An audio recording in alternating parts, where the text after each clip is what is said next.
السلام علیکم لسنرز، آج میں ریڈ کرنے جا رہی ہوں ناول خواب شیشے کا کی قسط نمبر 14 جو کہ تحریر ہے بس سحر طاہر کی۔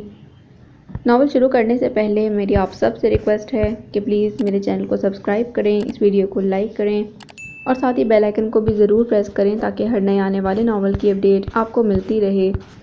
چلیے شروع کرتے ہیں۔ اس کی دھیمی مگر بے یقین سی پکار پر بے ساختہ مڑ کر دیکھتے مہرما کے وجود سے جیسے جان نکل گئی۔ وہ طلال نوید تھا۔ بے ساختگی کی کیفیت میں اس کا نام دہرا کر اسے بے یقینی سے دیکھتا ہوا۔ ایکسکیوز می، یہیں ٹھہرنا، میں ابھی آ رہا ہوں۔ وہ کچھ خیال آنے پر بعجلت کہتا پلٹ گیا۔ مہرما نے بے جان نظروں سے طلال کو اپنے ساتھیوں کی طرف جاتے دیکھا۔ وہ یقیناً ان سے کچھ دیر کی مہلت لینے گیا ہوگا۔ مہرما کی نظر دھندلانے لگی۔ تبھی اس کا سیل فون تھرتھرانے لگا۔ اس نے چونک کر موبائل اٹھایا۔ اوپر نمیرہ افندی کا وہی نمبر جگمگا رہا تھا جو شاید ابھی آن کیا گیا ہوگا۔ مہرما نے دھڑکتے دل کے ساتھ کال اٹینڈ کی اور ساتھ ہی دھیمی آواز میں پھٹ پڑی۔ کہاں ہو تم؟ اتنی دیر سے میں تمہارا ویٹ کر رہی ہوں۔ نوکر ہوں کیا تمہاری؟ مسز نمیرہ افندی ہیں آپ؟ دوسری طرف سے بہت رزان سے اسے یاد دلایا گیا۔ مہرما کا دماغ الٹا، دانت پیستے بولی، شٹ اپ، سامنے آؤ اور اس ڈرامے کو ختم کرو۔ کیوں بزدلوں کی طرح چھپ کر وار کر رہے ہو؟ ایک بار پہلے سامنے آیا تھا تو نکاح ہو گیا تھا تمہارا میرا، اب حکم کرو دوبارہ آ جاتا ہوں۔ وہی مسکراتا لہجہ۔ مہرما کے تو تن بدن میں آگ لگ گئی اس کی ذو معنی بات سن کر۔ بامشکل تحمل سے بولی، دیکھو میں یہاں تمہاری وجہ سے موجود ہوں، تمہاری بتائی ہوئی جگہ پر۔ ہاں دیکھ لیا ہے میں نے، اپنے سابقہ منگیتر کے ساتھ۔ وہ اس کی بات کاٹ کر طنزیہ بولا تو مہرما نے بے ساختہ ہال میں نظر دوڑائی۔ اس کا مطلب تھا کہ وہ یہیں کہیں تھا، تبھی تو طلال کو اس کے پاس کھڑے دیکھ چکا تھا۔ وہ میرے ساتھ نہیں ہے نمیر، اور میرا دماغ خراب تھا کہ ساتھ اس کو لے کر آتی جس نے مجھے تم سے نظر ملانے کے قابل ہی جس سے تم نے مجھے نظر ملانے کے قابل نہیں چھوڑا۔ یہ ڈرامہ چھوڑو، سامنے آؤ، مجھے بات کرنی ہے تم سے۔ وہ بعجلت بولی، مبادا وہ فون کاٹ دے۔ میں نے کہا تھا نا کہ مجھے دھوکہ دینے والی عورتیں پسند نہیں۔ وہ سر مہری سے جتا کر بولا تو مہرما کو دھیما ہونا پڑا۔ وہ میرے ساتھ نہیں ہے نمیر، اور میں روز روز اس طرح بہانے سے تمہارے بلانے پر نہیں آ سکتی۔ جو طے ہونا ہے وہ آج ہی کر لو آ کر۔ وہ طلال کو یکسر بھولی ہوئی تھی۔ اس وقت تو اہم ترین مسئلہ نمیر کے ساتھ معاملہ حل کرنے کا تھا۔ ہاں بھول ہے تمہاری مسز نمیرہ افندی، وہ جیسے محظوظ ہو کر بولا۔ اب تو ایسے بندھن میں باندھ لیا ہے کہ جب بھی بلاؤں گا کچے دھاگے سے بندھے سرکار چلے آئیں گے۔ وہ جیسے اپنے کیے کارنامے پر بہت محظوظ ہو رہا تھا۔ مسکراتے لہجے میں بولا تو اس کی کمینگی سمجھ کر مہرما کی کنپٹیاں تپ اٹھیں، رگوں میں شرارے دوڑ گئے۔ وہ سامنے ہوتا تو گولیوں سے اڑا دیتی اسے۔ تمہارا مسئلہ جائیداد ہے نمیر، میرا مسئلہ مہرما افندی بھی ہے ڈیئر۔ وہ برجستہ بولتا اسے گمسم کر گیا۔ کمینہ نہ ہو تو اس بندے کو دفع کرو یہاں سے۔ مجھے یہ تمہارے 10 فٹ کے فاصلے پر بھی نظر نہیں آنا چاہیے، ورنہ ساری عمر نمیرہ افندی کو ڈھونڈتی ہی رہو گی، اسی پنجرے میں قید، مگر تمہیں آزادی کا پروانہ دینے والا کوئی نہ ہوگا۔ وہ لہجہ بدل کر سباکی سے بولا اور لائن بے جان ہو گئی۔ ہیلو ہیلو، وہ بے چینی سے بولے گئی۔ مہر، طلال کی آواز پر اس نے چونک کر موبائل کان سے ہٹایا۔ وہ اس کے بالمقابل کرسی گھسیٹ کر بیٹھ رہا تھا۔ مہرما نے لب بھینچتے اپنا موبائل بیگ میں ڈالا اور اٹھ گئی۔ مہرو کیا ہوا؟ بیٹھو نا۔ طلال نے شکوہ کناہ نظروں سے اسے دیکھا۔ مہرما کا گلا روندنے لگا، مگر اس وقت کمزوری دکھانے کا مطلب تھا طلال کو کوئی خوش فہمی دلا کر تزین اور طلال کا رشتہ خراب کرنا۔ اس نے سرد نظروں سے اس طلال کو دیکھا تھا۔ میں یہاں تم سے ملنے یا تمہارے بلاوے پر نہیں آئی تھی۔ ایکسکیوز می، مجھے دیر ہو رہی ہے۔ اس نے بیگ شانے پر ڈالا، ہال میں ادھر ادھر دیکھا۔ یہیں کہیں نمیرہ افندی بیٹھا ان دونوں کو دیکھ رہا تھا۔ تم ایسا کیوں کر رہی ہو میرے ساتھ مہرو؟ میری اور تمہاری زندگی برباد کر دی تمہارے ایک فیصلے نے، وہ بے بسی سے پوچھ رہا تھا۔ مہرما نے ٹھہر کر اس کی طرف دیکھا تو اسے اپنے دل کو ٹٹول کر ذرا سی حیرت بھی ہوئی۔ اسے اب طلال کو سامنے دیکھ کر دکھ تو بہت تھا، مگر زیاں اور کچھ کھو دینے کا وہ احساس نہیں ہو رہا تھا جو کچھ روز پہلے تھا۔ یقیناً طلال کے تزین سے شادی کے فیصلے نے اس کے دل میں بھی طلال کے پہلے والی جگہ نہیں رہنے دی تھی۔ وہ آہستہ سے دوبارہ اپنی کرسی پر بیٹھ گئی۔ میں نے اگر غلط فیصلہ کیا تھا تو اللہ گواہ ہے کہ اس کا ایک مضبوط جواز تھا میرے پاس۔ اب تم بتاؤ، تم نے تزین سے شادی کے کون سی محبت کا ثبوت دیا تھا؟ اس نے تلخ لہجے میں پوچھا تو آنکھوں میں مرچی سی اپنے آپ گھل گئیں۔ انکار تمہاری طرف سے ہوا تھا مہرو، شادی سے محض 3 روز پہلے۔ تمہارے انکار نے کیا میری ذہنی حالت تباہ نہیں کی؟ وہ گھٹے ہوئے لہجے میں بولا تھا تو مہرما کے لبوں پر تلخ سی مسکراہٹ آ گئی۔ خوب، تو یہ شادی میرے اس انکار کی خوشی میں کر لی تم نے؟ میری فیملی کی عزت کا سوال تھا مہرو۔ وہ تڑپ ہی تو اٹھا اس طعنے پر۔ اور میری عزت؟ تم نے یہ نہیں سوچا طلال، ایک بار بھی نہیں سوچا کہ میری ذہنی کیفیت کیا ہوگی تمہیں تزین کے ساتھ اس رشتے سے منسلک دیکھ کر؟ مہرما کی آنکھیں نم ہونے لگیں۔ اس شخص کو چاہتی رہی میں۔ اتنا ہی دکھ ہے تمہیں میری شادی کا، اور تم مجھے کسی اور کے ساتھ دیکھنا پسند نہیں کرتی، تو کیوں انکار کیا تھا شادی سے؟ مہر، بولو، بتاؤ مجھے، وہ لہجے میں تلخی سمو کر بولا۔ اس دشمن چاند کو سامنے پاتے ہی زندگی کا سب سے بڑا نقصان یاد آ کر جان کا عذاب بن گیا تھا۔ تم اپنے لیے میرے اس انکار کا مداوع بہت اچھے سے کر چکے ہو مسٹر طلال نوید۔ میرا نہیں خیال کہ اب میں تمہیں کسی بھی قسم کی صفائیاں پیش کرنے کی پابند ہوں۔ مہرما نے طنزیہ کہا تو وہ لب کچلتا اضطرابی نظروں سے ادھر ادھر دیکھنے لگا، پھر ضبط سے لال ہوتی آنکھوں سے اسے دیکھتے ہوئے بولا، جب سب لوگ یہ سمجھ رہے تھے کہ تم اغوا ہو چکی ہو، تب میرے گھر والوں کی بھی سوچ تمہارے بارے میں بدل چکی تھی مہر۔ کوئی بھی نہیں چاہتا تھا کہ اغوا شدہ لڑکی سے شادی کروں، ایک میں تھا جس کی محبت تمہارے اغوا ہو جانے کے باوجود کم نہ پڑی تھی۔ وہ بے بسی سے پر لہجے میں بولتا مہرما کے دل میں دراریں ڈالنے لگا۔ مگر آج طلال نوید کو یہاں سے نامراد بھیجنے کا مطلب تھا طلال اور تزین کے بہتر مستقبل کی بنیاد رکھنا۔ مان لیا طلال کہ میرا فیصلہ غلط تھا، مگر میں صرف یہ پوچھتی ہوں کہ تزین آفندی ہی کیوں؟ اس نے سینے پر بازو لپیٹتے ہوئے سرد نظروں سے طلال کو دیکھا تو چند لمحے مہرما کی آنکھوں میں براہ راست دیکھنے کے بعد وہ ہارے ہوئے انداز میں بولا، تمہارے پاس رہنے کے لیے محروف فقط تمہیں دیکھتے رہنے کی چاہ میں یہ غلط فیصلہ کیا ہے میں نے۔ مہرما کا وجود سنسنا اٹھا، وہ بامشکل بول پائی تھی، دماغ ٹھیک ہے تمہارا؟ وہی تو ٹھیک نہیں رہنے دیا تم نے مہر۔ وہ استہزاء سے ہنسا، جانے مہرما پر یا خود پر۔ انسان کی اصل شخصیت ناموافق حالات میں ہی سامنے آتی ہے طلال، اور مجھے افسوس ہے کہ تمہارے اس عمل پر تمہاری کوئی اچھی سوچ میرے سامنے نہیں آئی۔ یعنی تم شادی سے محض چند روز پہلے انکار کر دو تو وہ حق ہے، اور میں تمہارے اس انکار کی سزا بھگتتے اور اپنی فیملی کی عزت بچانے کے لیے اگر کوئی قدم اٹھاؤں تو وہ غلط۔ ہاں، اس نے میز کی سطح پر ہاتھ مارا، تم 10 شادیاں کرتے طلال، مگر تزین ان میں سے ایک بھی نہ ہوتی، تم مجھے کبھی دکھائی نہ دیتے۔ وہ لہجے کو بھیگنے سے بامشکل بچا پائی۔ طلال دم بخود تھا۔ اتنی نفرت؟ اس نے مدھم سا بڑبڑا کر جیسے خود کلامی کی تھی، پھر اس نے بے یقینی سے پوچھا، تم نفرت کرتی تھی مجھ سے؟ تم چاہتی تھی کہ میں تمہیں دکھائی نہ دوں، اور تم اس موحد آفندی کے ساتھ عیاشیاں کرتی پھرو؟ بات کرتے کرتے اس کا گویا دماغ الٹ گیا، اور اس کا یہ آخری اہانت بھرا جملہ اس قدر غیر متوقع تھا کہ مہرما کے اعصاب ڈر سے گئے۔ بالکل صحیح کہا تھا تزین نے تمہارے بارے میں، تم مجھ سے شادی نہیں کرنا چاہتی تھی کیونکہ تمہاری زندگی میں موحد آفندی آ چکا تھا۔ وہ شعلہ بار نظروں سے اسے دیکھ رہا تھا۔ میں ہی بے وقوف تھا جو سمجھ نہیں پایا تمہارے ذہنی خرابی والے ڈرامے کو، وہ خرابی جو میری شادی کرتے ہی ٹھیک ہو گئی۔ یہ سب تم سے تزین نے کہا؟ مہرما کو اپنی آواز کسی کنویں سے آتی محسوس ہوئی۔ تو کیا غلط ہے اس میں؟ وہ نتنے پھلائے تنفر سے اسے دیکھ رہا تھا، اس کی پیشانی کے بل گننا چاہتے تھے۔ مہرما ایک دم سے اپنا بیگ اٹھاتی کھڑی ہوئی، اس کا موبائل بج رہا تھا، یقیناً کبیر اسے پک کرنے آ پہنچا تھا۔ طلال نے اب کی بار اسے جانے سے نہیں روکا تھا، مگر اسے 2 قدم دور جا کر کچھ خیال آنے پر وہ ہمت مجتمع کرتی پلٹی اور اسے دیکھ کر مضبوطی سے بولی، تزین نے بالکل سچ کہا تھا تم سے، اور پھر تیز قدموں سے چلتی اس سے دور ہوتی ریسٹورنٹ سے باہر نکل گئی۔ طلال نے اپنی زندگی کی سب سے بڑی خوشی کو اپنی آنکھوں سے اپنی زندگی سے نکلتے دیکھا، مگر بے جان بیٹھا رہا۔ مہرما کے اعتراف نے اس کے وجود سے جیسے جان نکال لی تھی۔ کبیر کو اسی نے ریسٹورنٹ کے باہر بلا لیا۔ اب جب کہ وہ اسے پک کرنے آ ہی چکا تھا تو رکشا کر کے لائبریری جانے کا کیا فائدہ؟ وہ چند منٹوں میں وہاں موجود تھا۔ مہرما تیزی سے آگے بڑھ کر گاڑی کی پچھلی سیٹ پر بیٹھی۔ آپ تو لائبریری میں تھیں مہر بی بی؟ میں تو پریشان ہی ہو گیا تھا آپ کی کال سن کر کہ آپ یہاں کیسے پہنچ گئیں۔ کبیر خان واقعی پریشان تھا، ایسے ہی کسی سے ملنا تھا تو یہاں چلی آئی خان، وہ سر سیٹ پر ٹکائے تکان زدہ لہجے میں بولی۔ کبیر چپ چاپ گاڑی چلانے لگا۔ کبیر، اس روز تو مجھے ٹائم پر پک کرنے کیوں نہیں آئے تھے؟ وہ یوں ہی آنکھیں موندے تھکے ہوئے لہجے میں پوچھ رہی تھی۔ کبیر نے بے ساختہ لب کھینچے، اس کی شہد رنگ آنکھوں میں ہلکی سی سرخی دوڑ گئی۔ یہ وہ موضوع تھا جس پر وہ کبھی بات نہیں کرنا چاہتا تھا، بالخصوص مہرما سے تو کبھی بھی نہیں۔ اس کا بس چلتا تو وہ وقت کا رخ واپس موڑ لیتا، اسی شام کی طرح جب اس نے مہرما کو پارلر ڈراپ کیا تھا، اور وہ موہد کی نافرمانی کی پرواہ کیے بنا کبھی بھی فیکٹری نہ جاتا اور وہیں پارلر کے باہر کھڑا رہتا جب تک کہ مہرما نہ واپس آ جاتی۔ کاش! میں معذرت چاہتا ہوں مہر بی بی، آپ دیے ہوئے وقت سے 10 منٹ پہلے پارلر سے آ گئی تھیں، اگر میں سارا وقت باہر کھڑا انتظار کرتا رہا تو شاید کچھ بھی غلط نہ ہوتا۔ اس کا لہجہ دکھ سے بوجھل تھا۔ مہرما کی بند آنکھوں کے کونے نم ہونے لگے۔ اس کی زندگی میں آنے والے وہ 10 منٹ اس کی پوری زندگی کا رخ بدل گئے تھے۔ ان 10 منٹوں نے اس کی زندگی سے طلال نوید کو باہر پھینک دیا تھا۔ نمیر آفندی کچھ بھی نہ ہوتے ہوئے اس کا سب کچھ بن کر ناگہانی آفت کی طرح اس کی زندگی میں گھس آیا تھا، اور وہ طلال نوید سے چند روز کے فاصلے پر کھڑی اسے کسی اور کا ہوتے دیکھنے پر مجبور ہو گئی۔ کبیر کی بات کا کوئی جواب دیے بنا وہ یوں ہی خاموشی سے آنکھیں بند کیے سیٹ سے سر ٹکائے بیٹھی رہی، حتیٰ کہ وہ آفندی ہاؤس پہنچ گئے۔ مہرما گاڑی سے اتر کر اندر چلی گئی۔ کبیر اسٹیئرنگ تھامے کسی نقصان کے احسار میں وہیں بیٹھا رہ گیا۔ طلال کے انتظار میں وہ جلے پاؤں کی بلی بنی گھوم رہی تھی۔ سب کھانا کھانے بیٹھے تھے۔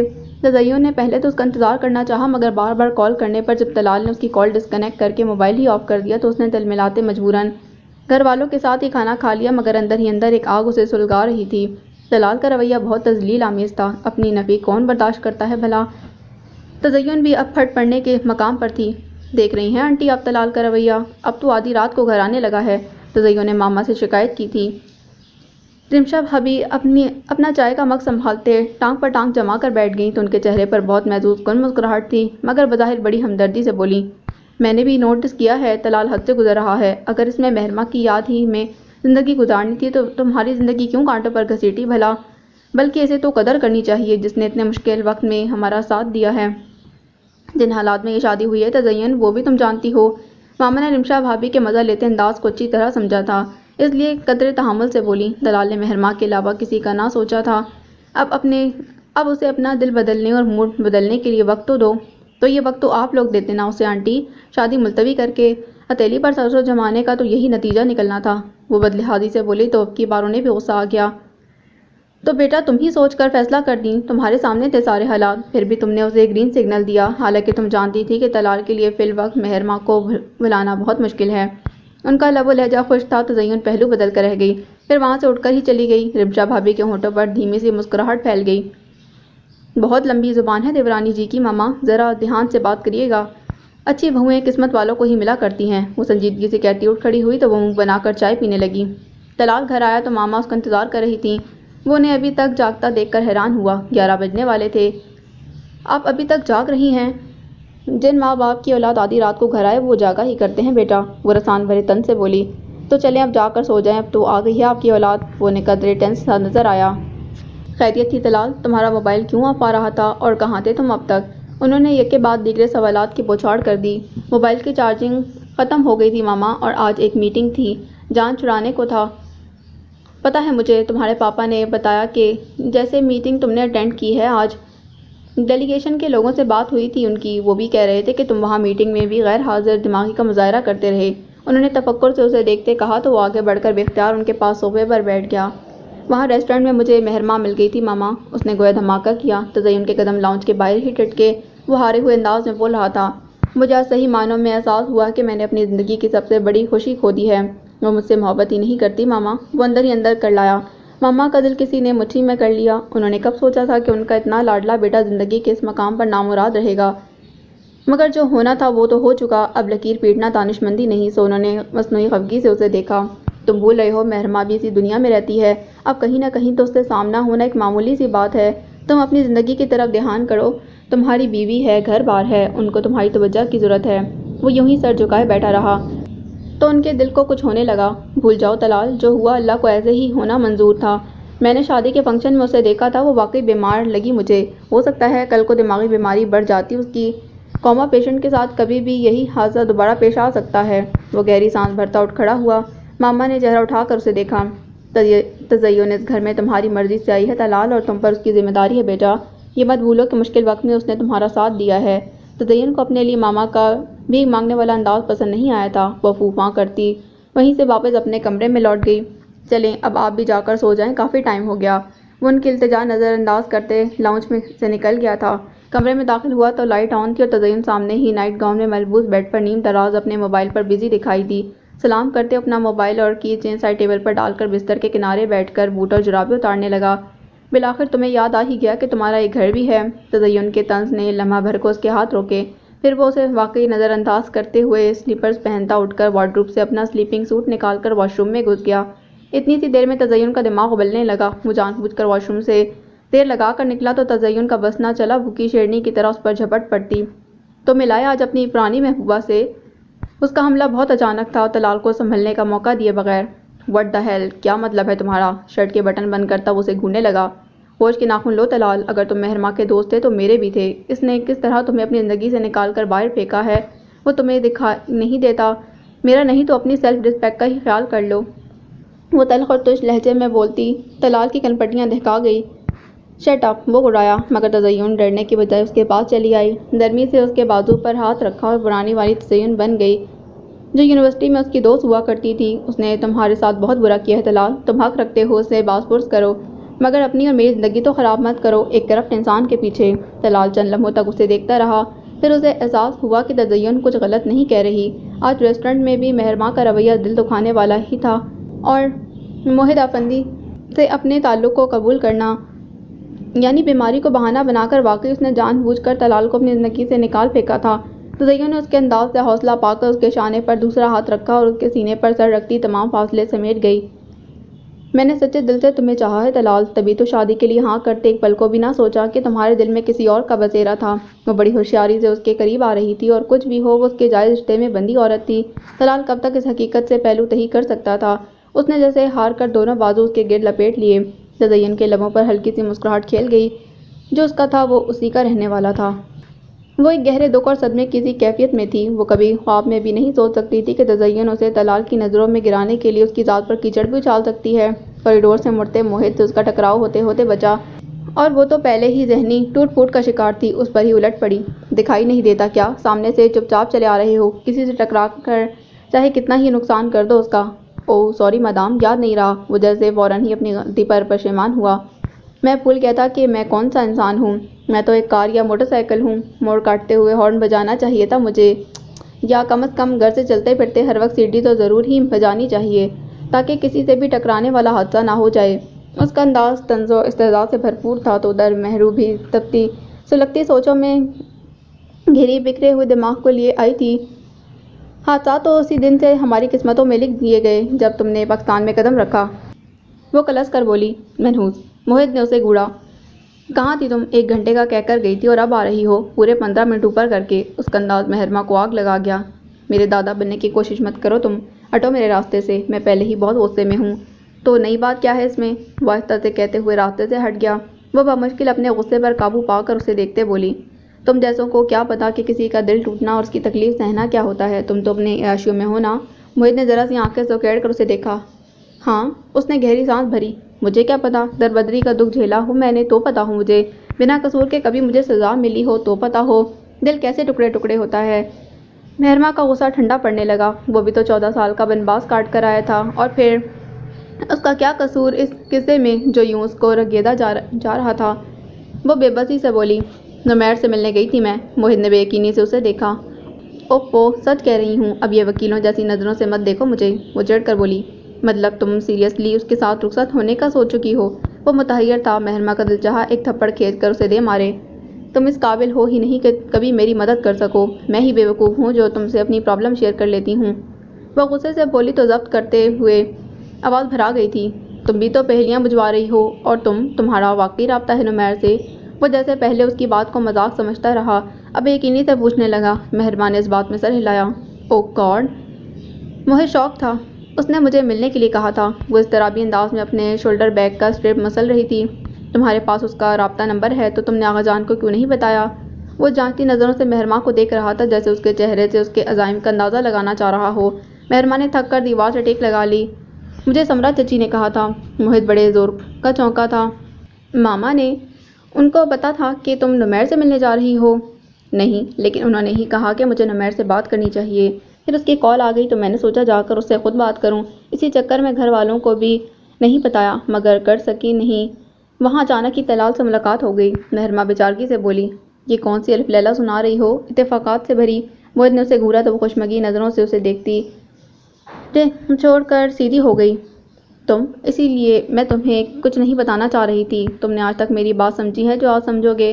وہ اسے دیکھ کر رہ گیا۔ مہرماں سر جھٹکتی چلی گئی۔ موحد سیدھا سمرا کے پاس آیا۔ وہ ابھی اپنی وارڈروب ٹھیک کر کے فارغ ہوئی تھیں۔ اسے دیکھ کر مسکرائیں۔ تم گئے نہیں ابھی؟ فیکٹری کا چکر لگانا تھا نا تم نے؟ جا ہی رہا تھا، مگر یوں ہی ایک بات پوچھنے واپس آ گیا۔ وہ بالکل سنجیدہ تھا۔ سمرا چونکی۔ خیریت؟ مہرماں کو آپ گائیڈ کر رہی ہیں نمیر کے بارے میں؟ اس نے سیدھے سبھاؤ پوچھ لیا۔ انہوں نے گہری سانس بھری اور اب آ کر بستر پر بیٹھی۔ تو اس میں اعتراض والی کیا بات ہے؟ وہ پرسکون تھیں۔ میں نہیں چاہتا کہ آپ کچھ غلط کریں ماما۔ موحد کے احساسات عجیب سے ہونے لگے۔ اگر وہ نمیر کو سیدھے راستے پر لا سکتی ہے تو وائی ناٹ موحد؟ انہوں نے زور دے کر کہا۔ جو کچھ یہ لوگ اس کے ساتھ کر چکے ہیں، اس کے بعد بھی آپ کا خیال ہے کہ وہ مہرماں کی باتوں میں آ جائے گا؟ وہ عجیب سے انداز میں بولا۔ محبت بڑے بڑوں کو بدل دیتی ہے موحد، اگر مہرماں نے دل سے چاہا تو ضرور۔ وہ پر یقین تھیں۔ فار گاڈ سیک ماما، ان لوگوں کو ان کے حال پر چھوڑ دیں۔ آپ کا خیال ہے کہ زبردستی کے نکاح کے بعد ڈرامائی انداز میں مہرماں نمیر کے لیے اچھا سوچنے لگے گی؟ اسے نہ چاہتے بھی ہنسی آ گئی۔ تو ڈرامے بھی حقیقت سے بنتے ہیں، ان کی کہانیاں کون سا آسمان سے اترتی ہیں۔ وہ برا مان گئی۔ تم یہ بتاؤ کہ تمہیں کیا مسئلہ ہے؟ مہرما اگر چاہے کہ اس کے اور نمیر کے درمیان یہ رشتہ برقرار رہے تو میں یا تم کون ہوتے ہیں اعتراض کرنے والے؟ وہ مسکرا دی۔ موہت کو ان کی خوش فہمی بلکہ غلط فہمی پر ہنسی آئی۔ آپ کے کہنے میں آ کر وہ جال بچا کر نمیر افندی کو پکڑنے کے چکروں میں ہے میری معصوم ماما۔ یہ نکاح اس نے بدلہ لینے کے لیے کیا ہے، نہ کہ مہرما کو باعزت رخصت کروانے کے لیے۔ بدلہ تو وہ آقا جان سے لے گا نا، مہرما بیچاری بے قصور تو بس ایک مہرہ بنی تھی اس کا۔ سمرا نے اسے جتایا تو چند لمحے انہیں دیکھنے کے بعد وہ جیسے مایوس ہو کر کمرے سے نکل گیا۔ مہرما کا دل چاہ رہا تھا کہ ساری دنیا کو آگ لگا دے، اس کا ذہن شدید صدمے کی گرفت میں تھا۔ اسے یقین نہیں ہو رہا تھا کہ تزین اپنے خوشحال زندگی کے لیے اس کی کردار کشی کرنے سے بھی نہیں چوکے گی۔ کیا ہوا آپی؟ ملاحہ اس کی شکل دیکھتے ہی ٹھٹک گئی۔ اف یہ ماں جائیوں کی نظر۔ کچھ نہیں ہوا، بس تھکاوٹ سی ہے۔ پکا کیا ہے آج؟ اس نے بات بدل دی۔ قیمہ مٹر ہیں اور ساتھ ماش کی دال چکن۔ وہ کچھ کہتے ہوئے اسے دیکھ رہی تھی۔ اس کی آنکھوں کے زیر کنارے سرخ ہو رہے تھے اور ناک کی نوک بھی۔ بیگ رکھتی ہوئے بستر پر گر سی گئی۔ کیا ہوا ہے آپی؟ مجھے آپ کی طبیعت ٹھیک نہیں لگ رہی۔ مہرما نے لیٹ کر آنکھوں پر بازو رکھ لیا۔ آپی تمہاری آنکھوں سے لگ رہا ہے جیسے رو کر آئی ہو۔ ان آنکھوں کو کچھ تو سزا ملنی چاہیے شیشے کے خواب دیکھنے کی، جو ہوتے ہی ٹوٹنے کے لیے ہیں۔ وہ بھرائی ہوئی آواز میں بولی تو ملاحہ کا دل دھک سے رہ گیا۔ ہر انسان کو خواب دیکھنے کا حق ہے آپی۔ اس کی آواز گلے میں کٹ سی گئی۔ اپنے خواب ذہن میں گھوم گئے تھے۔ مہرما نے بازو ہٹایا تو اس کی آنکھیں نم تھیں۔ خواب دیکھنے والوں کو ان کا تاوان بھرنے کا حوصلہ بھی رکھنا چاہیے۔ ملی، تم نے دیکھا میں نے کتنا عظیم تاوان بھرا ہے ان خوابوں کا جن کی تعبیر میرے حصے میں آئی ہی نہیں۔ شیشے کے خواب جو ٹوٹیں تو کرچیاں تک تاعمر آنکھوں میں گھپتی رہتی ہیں۔ اس کے حد درجہ دل گرفتہ انداز پر ملاحہ کا دل گداز ہونے لگا۔ آنسو مہرما کی آنکھوں کے کونوں سے بہہ نکلے۔ وہ چھت پر کھلی آنکھیں جمائے ہوئے تھی۔ ملاحہ کے دل کو جیسے کسی نے مٹھی میں بھینچ لیا۔ سارا چچی نے بھی اچھا نہیں کیا ہمارے ساتھ، ان کا کوئی قصور نہیں، بس قسمت نے ہی اچھا نہیں کیا۔ مہرما نے تھک کر آنکھیں موندی تو آنسو اس کی کنپٹیوں میں جذب ہونے لگے۔ لائٹ آف کر دو ملی، میں سونا چاہتی ہوں، بہت تھک گئی ہوں۔ ملاحہ بھیگتی آنکھوں کے ساتھ لائٹ آف کرتی باہر نکل آئی۔ آقا جان کے اسٹڈی روم سے نکلتے کبیر کی نظر آنکھیں رگڑتی ملاحہ پر پڑی تو لہجہ بھر کو وہ عجیب سے کیفیت میں گھرا۔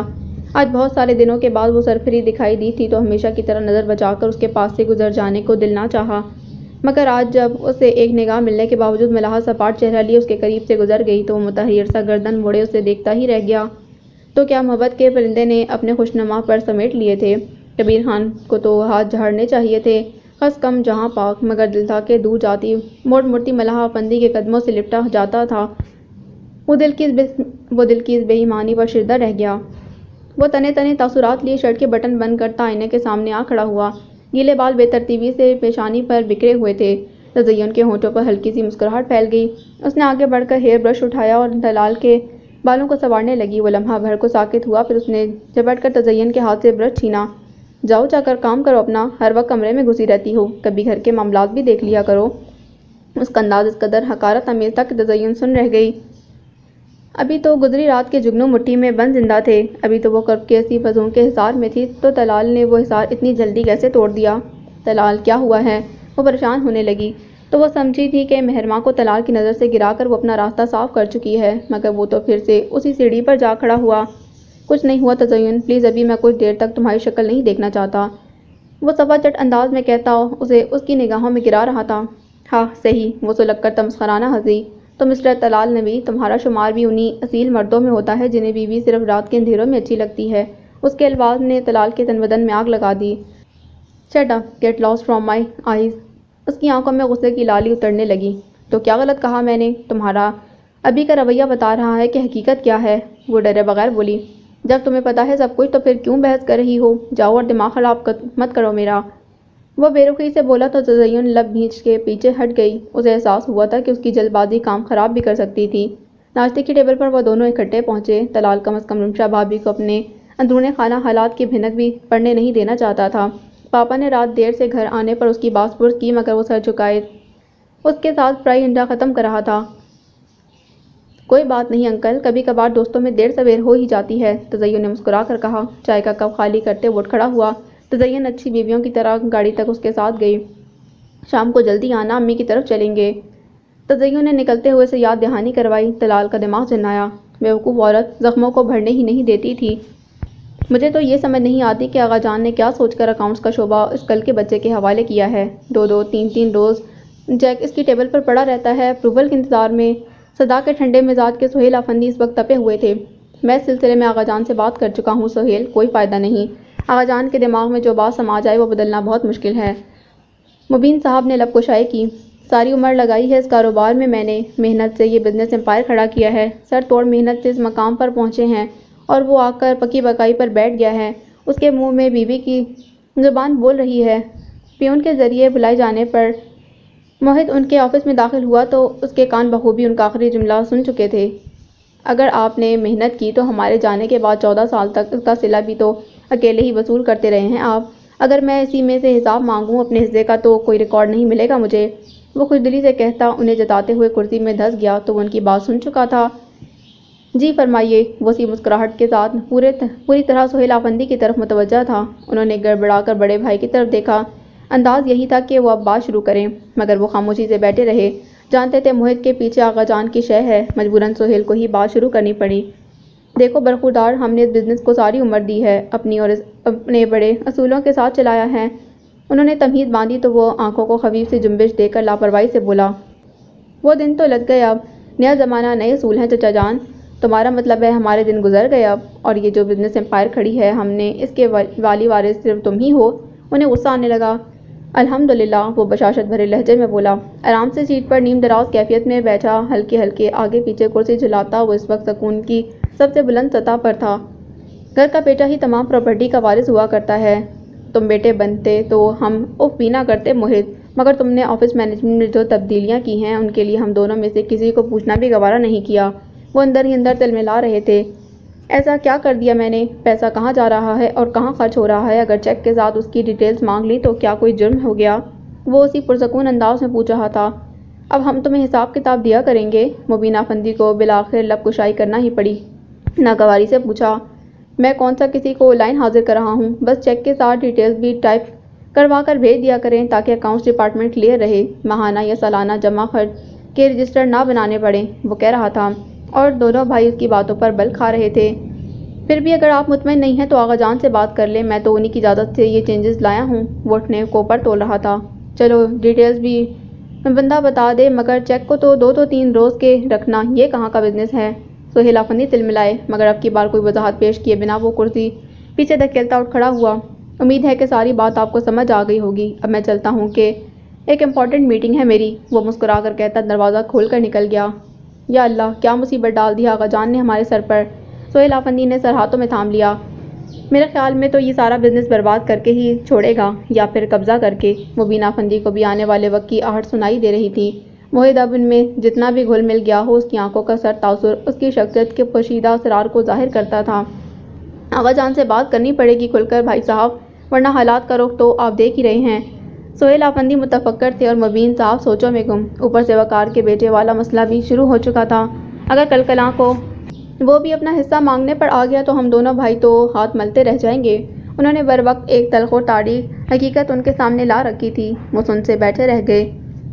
طلال اور تزین آئے ہوئے تھے۔ وہ کمرے میں اندھیرا کیے بیٹھی نروس سی ناخن چبا رہی تھی۔ وہ جو کچھ طلال اسے کہہ چکا تھا اور تزین نے جو کیچڑ اس پر اچھال دیا تھا، اس کے بعد کیا اسے یوں ہی منہ چھپائے بیٹھے رہنا چاہیے تھا یا سب کا سامنا کرنا چاہیے؟ کھانے کا وقت ہو رہا تھا۔ یقیناً ملاحہ اس کا کھانا کمرے میں دے جاتی، لیکن در حقیقت مہرماں کو خود اپنا آپ بزدلوں کی طرح منہ چھپا کر بیٹھنا پسند نہ آ رہا تھا۔ وہ کسی نتیجے پر پہنچ کر جوتوں میں پیر ڈالتی اٹھی اور شانوں پر دوپٹہ درست کرتے کمرے سے باہر نکلی۔ اس کا رخ کوریڈور کی طرف تھا۔ ایک دروازہ نوک کرتے ہی اندر سے یس کی آواز نے اسے اطمینان کا احساس دلایا۔ وہ بلا جھجک دروازہ کھول کر اندر داخل ہوئی تو موہت بھی شاید باہر آنے کی تیاری میں تھا۔ آئینے میں اس کا عکس دیکھ کر پلٹا۔ جی فرمائیے۔ طنز کے جو تیر رہ گئے تھے وہ تو چلانے نہیں آئیں۔ وہ اس کے گزشتہ رویے پر چوٹ کر رہا تھا۔ مہرماں نے سینے پر بازو لپیٹتے اسے یوں دیکھا جیسے کہہ رہی ہو، بول لو جو بولنا ہے، میں سن رہی ہوں۔ اس کا یہ انداز موہت نے بہت دلچسپی سے دیکھا۔ بالوں کو کیچر میں جکڑ کر ایک شانے پر دوپٹے کے اوپر ڈالے تیور دکھانے والی وہ کچھ پرانی والی مہرماں لگ رہی تھی۔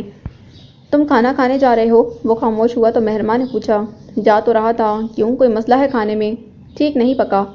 تو وہ گویا فکر مند ہی ہو گیا۔ مہرماں نے دانت دل میں کچکچائے مگر بظاہر نرمی سے مسکرا کر بولی، بس یوں ہی میں چاہ رہی تھی کہ میں تمہارے ساتھ جاؤں۔ موہت ٹھٹکا، تزین آئی ہوئی ہے۔ وہ زیرک تھا، فوراً معاملے کی تہہ تک پہنچا۔ مہرما نے سینے میں کب سے دبی سانس نکالی اور اس بات میں سر ہلایا۔ اب تم نے ڈرنا شروع کر دیا ہے اس سے؟ وہ شرم دلانے والے انداز میں پوچھ رہا تھا۔ میں کسی سے نہیں ڈرتی، بس تزین کا گھر میری وجہ سے خراب نہ ہو۔ مہرما نے بات کرنے کے لیے مناسب الفاظ چنے۔ تمہاری وجہ سے خراب ہونا ہوتا تو بستا ہی نہ مہر، طلال نے اپنی مرضی سے پرپوزل دیا تھا تزین کے لیے اور اس نے بھی مکمل رضامندی سے ایکسپٹ کیا تھا۔